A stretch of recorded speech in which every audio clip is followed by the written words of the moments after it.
Monsieur le Président, Madame la Ministre, Madame la Présidente, autant pour moi, désolé. Madame la Ministre, mes chers collègues, dans ce contexte budgétaire contraint, on ne peut qu'apprécier que les crédits de la mission Outre-mer soient préservés. Ce budget présente plusieurs avancées notables que je tiens à saluer. D'abord, la stabilisation des crédits de paiement consacrés au SMA qui permet de former 600 jeunes chaque année en Guyane. Ensuite, le maintien des dispositifs de soutien d'investissement, le contrat de plan État-région, le FEI, mais également les dotations qui financent les constructions scolaires en Guyane, à Mayotte et en Polynésie.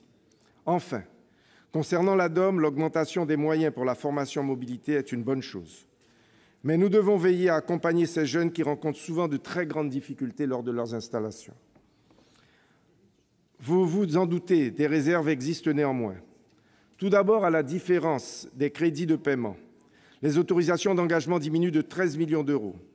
Je crains que cela nuise au budget de la mission dans un avenir proche. Nous le savons tous. Les écarts se creusent chaque jour un peu plus avec la France hexagonale. Le PIB par habitant y est nettement inférieur, quel que soit le territoire. Le taux de chômage y atteint plus de 50% chez les jeunes, le taux de pauvreté y est 3 fois plus élevé.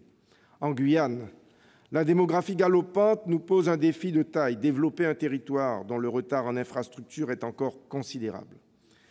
Quand, à Paris, nous votons des lois pour la transition énergétique et que nous nous engageons à réduire la fracture numérique, bon nombre de Guyanais vivent en plein cœur de zones blanches ou n'ont tout simplement pas accès à l'électricité ni même à l'eau potable. Face à ces besoins patents, je ne peux que regretter la légère baisse des crédits alloués à la Guyane, moins 1,4% sur les autorisations d'engagement et moins 1,8% sur les crédits de paiement. Je concentrerai maintenant mon propos sur 2 points directement en lien avec cette mission. En premier lieu, la nouvelle réforme des exonérations de charges. En Guyane, les indicateurs ne sont pas bons et l'heure est au pessimisme. Tout au long de cette année, les syndicats et les chefs d'entreprise sont descendus dans la rue pour exprimer leur mécontentement. Nous, élus de Guyane, nous ne pouvons rester insensibles à la détresse de ceux qui sont en première ligne du développement économique. Dans un contexte de chômage élevé, cette réforme affaiblit nos entreprises. Si nous entendons bien que cette mesure devrait être compensée par la montée en puissance des dispositifs du pacte de stabilité, les entreprises réclament d'une part une évaluation de politique publique approfondie et d'autre part de la stabilité dans les mesures. Pouvez-vous les rassurer sur la pertinence de cette nouvelle réforme ainsi que sur ce besoin de stabilité qu'elle réclame? J'en viens enfin à la question du logement.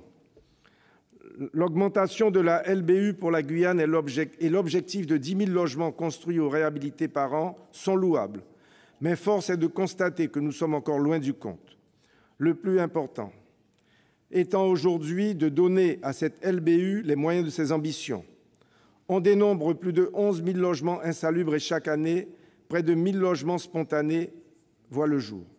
Ce phénomène représente d'importantes dépenses pour la collectivité lorsqu'il faut monter des opérations de résorption de l'habitat insalubre et apporter les services et réseaux dans les secteurs isolés. L'étude d'opportunité de faisabilité d'une OIN menée en 2013 le mettait clairement en exergue. La RHI prend chaque année plus d'importance dans la LBU et s'avère de plus en plus coûteuse. En effet, sur des terrains déjà occupés, un logement traité via une RHI a un coût global de viabilisation d'environ 32 000 € contre 23 000 en moyenne pour une opération d'aménagement. Il y a urgence à basculer d'une logique d'intervention sporadique peu durable vers une logique où l'État accompagne le territoire dans ses choix. Au regard de ces enjeux, le plan logement outre-mer 2015-2020 apparaît bienvenu. Néanmoins, professionnels et élus attendent aujourd'hui davantage et misent beaucoup sur l'OIN annoncée en juin dernier. Madame la ministre, pouvez-vous justement nous confirmer votre volonté que cette OIN intervienne dans les meilleurs délais et qu'elle soit à la hauteur de nos attentes? Pour conclure, mon signal d'alerte se veut ici constructif. Au-delà des problèmes que je soulève, c'est aussi un changement de méthode que je plaide. Reprenons à notre compte le dicton « mieux vaut prévenir que guérir ». Et afin d'éviter que les conflits ne finissent systématiquement dans la rue, travaillons ensemble à des mesures fortes et durables qui permettent de redonner confiance à la population et aux entreprises. En dépit de ces remarques, Le présent projet de budget de la mission « Outre-mer » pour 2016 est globalement satisfaisant. Je suis donc favorable à son adoption. Merci beaucoup.